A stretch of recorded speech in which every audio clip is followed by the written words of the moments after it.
आप लोग आशा करता हूँ सभी ठीक हैं। आपके अपने डेली हेल्थ डोज परिवार के अंदर बहुत बहुत स्वागत है। काफ़ी बच्चों के कमेंट्स आ रहे थे कि सर हमें फॉर्म किस प्रकार फिलअप करना है, क्या क्या डॉक्यूमेंट्स चाहिए। आज हम इसकी जो भी जानकारी है वो बताने की कोशिश करेंगे। अगर आप हमारे यूट्यूब चैनल के ऊपर नए हैं तो कृपया चैनल को सब्सक्राइब करें, बेल आइकन को ज़रूर दबा लें ताकि नई अपडेट आप लोगों के सामने तुरंत पहुंच पाए। ठीक है, जब भी नई कोई अपडेट आएगी, जैसे सीट का बढ़ाना या सीट का घटाना या नाम परिवर्तन करना या फिर इनकी मेरिट लिस्ट बढ़ना या डेट बढ़ना, जो भी है हम इसके ऊपर पूरा वर्क कर रहे हैं। शुरू से लेकर लास्ट तक, फॉर्म भरने से स्टार्ट होकर रिजल्ट आने तक, इतने जो समय की दूरी है वो हम सारी तय करेंगे। तो आप अपने ही यूट्यूब परिवार के ऊपर बने रहें। ठीक है, इसके अंदर आपको पूरी सविस्तार जानकारी मिलेगी। ठीक है, देखते हैं कि फॉर्म भरने के लिए अपने को क्या क्या डॉक्यूमेंट्स चाहिए, फॉर्म भरने के लिए अपने पास क्या क्या डॉक्यूमेंट्स चाहिए। ठीक है, देखिए देखते हैं। शैक्षणिक योग्यता, ठीक है। हाँ, कई बच्चे पूछ रहे थे सर कितने फॉर्म लगाएं, कहाँ से लगाएं। एक बार इसको वीडियो को पूरा देख लें ताकि आप लोगों को बार बार पूछने के लिए परेशान होना नहीं पड़ेगा। ठीक है, हाँ देखो ये रहा आपका फॉर्म। आपको मैं दिखा देता हूँ एक बार शैक्षणिक योग्यता क्या है आप लोगों की। देखो ये नियम आपके पास में, ये पीडीएफ है नहीं है तो एक चैनल है PGDYT,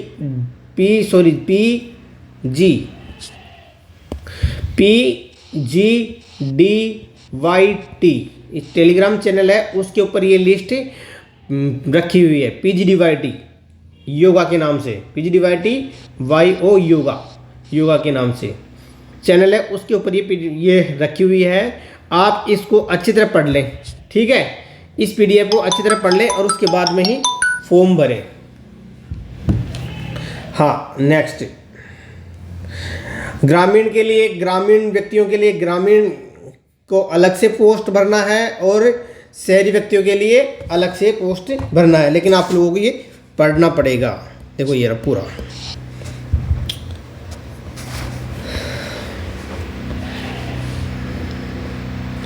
ठीक है, एक बार देख लेते हैं।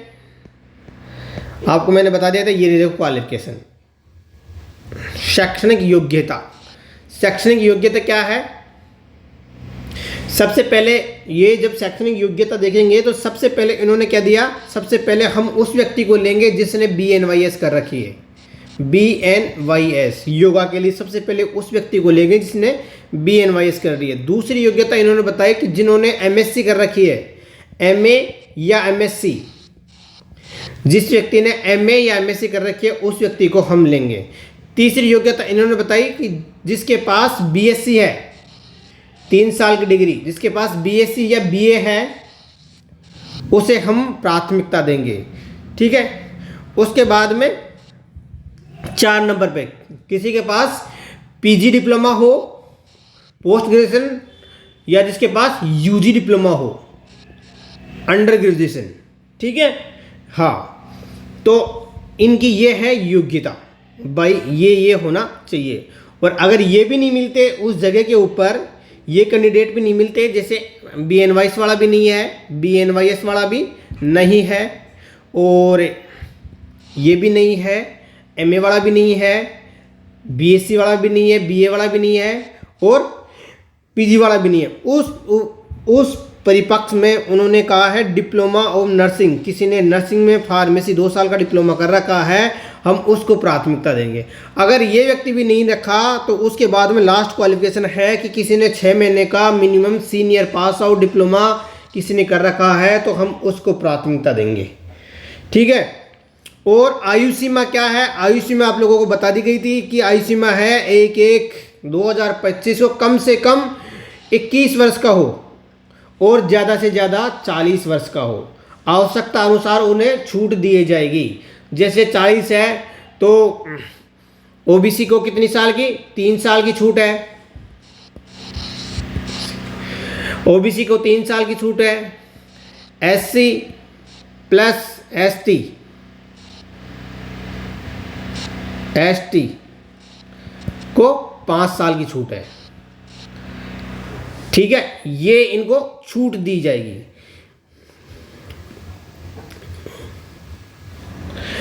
नेक्स्ट देखें, जैसे योग्यता आई गई, सबसे पहले एक चीज़ और समझ लें आप लोग कि जो व्यक्ति जिस सेंटर के जितना नज़दीक होगा उसको प्राथमिकता दी जाएगी। जैसे एक बार ये कह रहा है जहां हेल्थ एंड वेलनेस सेंटर जिस वार्ड में स्थित है उस वार्ड को हम सबसे पहले प्राथमिकता देंगे। अगर जिस वार्ड में हेल्थ एंड वेलनेस सेंटर है तो सबसे पहले हम उस व्यक्ति को प्राथमिकता देंगे। यदि एक Ayush health and wellness centre केंद्र हेतु इस योग्यता का अभ्यर्थी एक से अधिक हो तो ऐसी स्थिति में BNYS के अंकों के आधार पर अधिक अंक वाले व्यक्ति को वरीयता दी जाएगी। जैसे कि इन्होंने क्या कहा, एक सेंटर के ऊपर एक वार्ड के अंदर 2 कैंडिडेट या 2 से 5 कैंडिडेट होते हैं तो उस स्थिति में इनमें ज़्यादा जो कैंडिडेट हैं उनको हम प्राथमिकता देंगे जिसके ज़्यादा अंक है, जिसकी ज़्यादा परसेंटेज है। यदि दोनों के अंक समान हैं तो ऐसी स्थिति में उनकी आयु, जिसकी आयु अधिक होगी उसको हम प्राथमिकता देंगे। ठीक है, आप लोगों को समझ में आ गई। पहली वरीयता क्या है कि जिस वार्ड के अंदर है उसको देंगे, अगर समान है तो इसके अंदर इसको ज़्यादा है जिसकी परसेंटेज उसको दी जाएगी।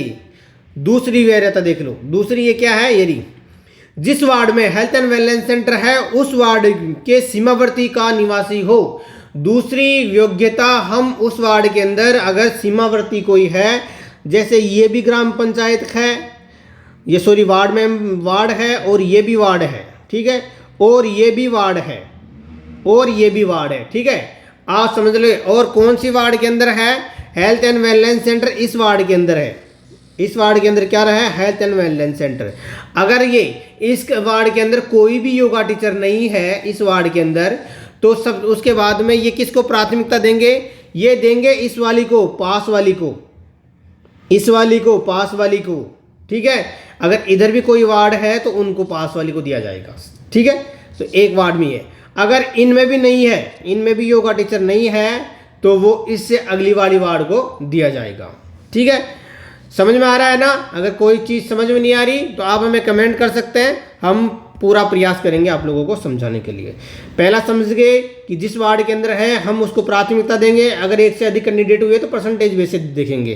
ठीक है, अगर परसेंटेज भी समान निकलती है तो फिर हम क्या देखेंगे, जिसकी उम्र ज़्यादा है उसको देंगे। नेक्स्ट वार्ड क्या है, अगर उस वार्ड में नहीं है, अगली वाली वार्ड में व्यक्ति है तो उस समय हम उस व्यक्ति को देंगे। ठीक है, तीसरी वरीयता क्या है, हेल्थ एंड वेलनेस सेंटर जिस नगर निगम, नगर परिषद, नगर पालिका में स्थित हो वहाँ का निवासी हो।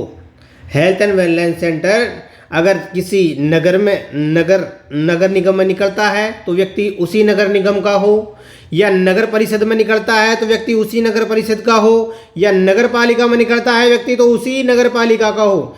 ऐसा निवासी है तो उसको हम कहीं भी टिका सकते हैं अगर नहीं मिलने की स्थिति के अंदर।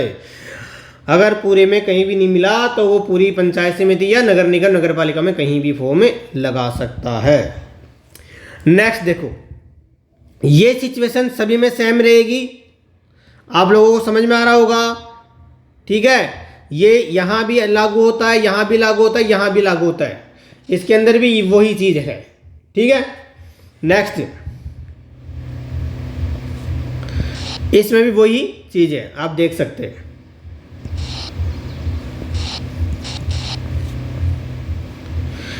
ये देखो, PG and UG diploma in yoga,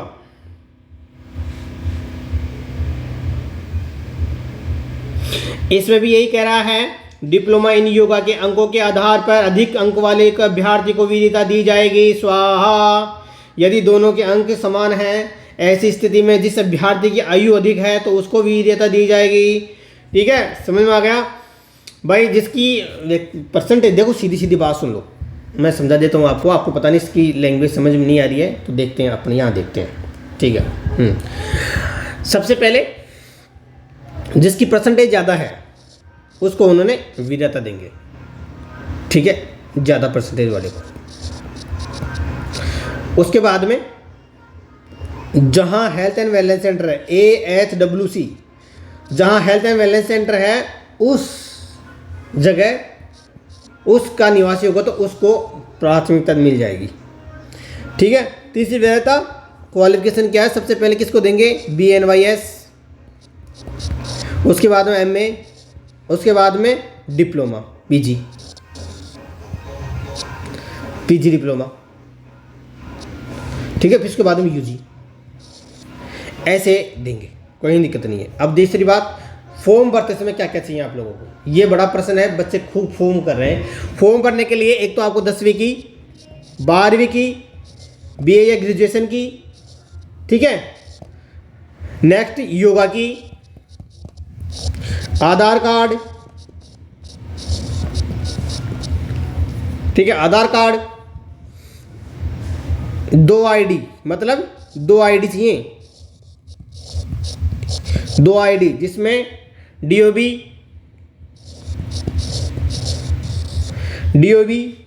उसके बाद में नाम में DOB में कोई अंतर नहीं होना चाहिए, बिल्कुल दोनों आईडियो में सही होना चाहिए। ठीक है। नेक्स्ट देखते हैं। हाँ, ये हो गया। और 2 चाहिएंगे आपको चरित्र प्रमाण पत्र। 2 क्या चाहिएंगे, चरित्र प्रमाण पत्र। हाँ, 2 चाहिएंगे चरित्र प्रमाण पत्र। सील सैन, किसी भी गजेटेड अधिकारी के सील सैन लगेगी। ठीक है। ये आपको डॉक्यूमेंट चाहिएंगे। इसे आप डाक के माध्यम से या खुद भी दे सकते हैं। ठीक है। अलग अलग पोस्टों के लिए आप अलग अलग फॉर्म भी भर सकते हैं। अभी भी आप लोगों को कोई चीज़ समझ में नहीं आ रही तो आप हमें कमेंट करें, दूसरा वीडियो शाम को अपडेट कर दिया जाएगा। जय श्री कृष्णा, राधे राधे।